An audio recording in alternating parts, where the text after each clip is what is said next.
Olha, atenção você que está pensando agora em financiar uma casa própria. A Caixa Econômica Federal, que é responsável por quase 70% dos financiamentos de imóveis aqui no nosso país, vai mudar as regras do financiamento, tá? Vamos entender tudo isso? Eu vou trazer a Maria Maciel ao vivo agora, para que a Maria possa nos trazer informações de quais são as novas regras e a partir de quando elas começam a valer, para que quem está nesse momento pensando em fazer um financiamento para a sua casa, para o seu apartamento, já pense se já deve correr ou esperar ou saber como conduzir com essas novas modalidades, né, Maria? Se antes já era difícil financiar um imóvel, agora vai ficar um pouquinho mais complicado.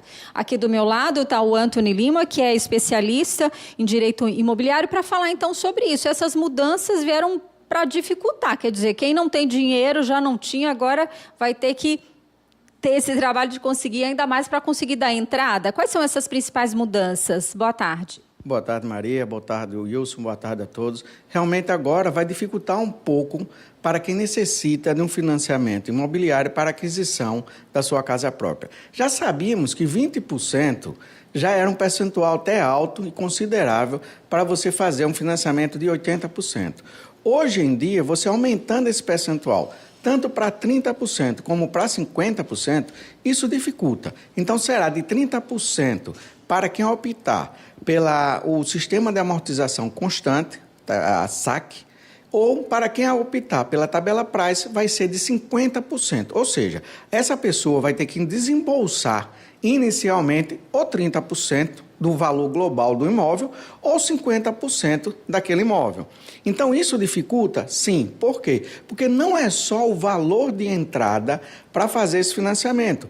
Você tem uma série de valores financeiros que estão agregados ao financiamento. A exemplo do imposto, a exemplo da taxa cartorária, a exemplo do próprio seguro que fica atrelado à prestação, e quando se trata de imóveis usados, você ainda também tem que pagar uma taxa da avaliação do imóvel. Então, é uma soma final que ultrapassa até mesmo 40% ou 45%, vamos assim dizer, de desembolso inicial por parte do comprador do imóvel.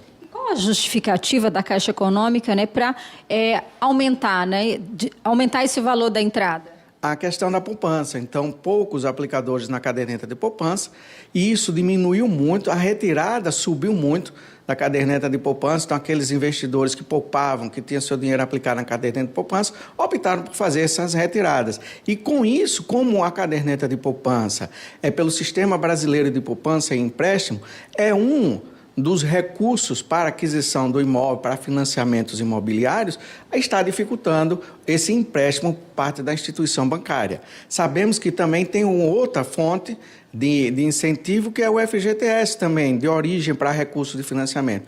Mas só que a grande maioria é na poupança. Então, como a poupança está com esse déficit entre a questão de captação, entre a questão de rendimentos, entre a questão de poupança mesmo assim dita, e a retirada, que está sendo muito maior do que a entrada, então eles optaram por fazer essas mudanças. Essas regras, elas valem para imóveis de até que valor?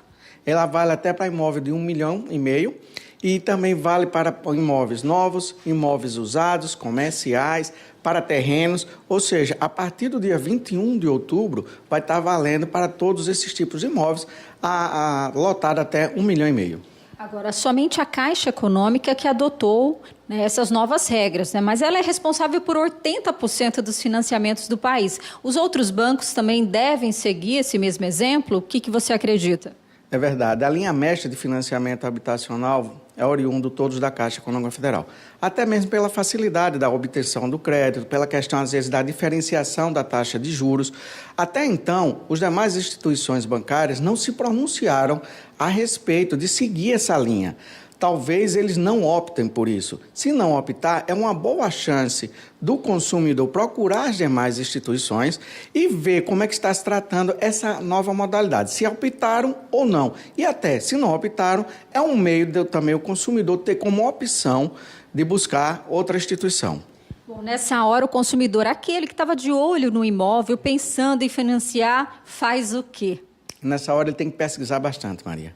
Ele tem que ir a diversas instituições bancárias, ele tem que solicitar de cada instituição, uma planilha. Essa planilha é chamada de custo efetivo total. Nessa planilha, ele vai estar constando o valor da parcela, vai estar constando o valor do seguro, vai estar constando o valor da amortização, do quanto você paga de juros e o seu saldo devedor.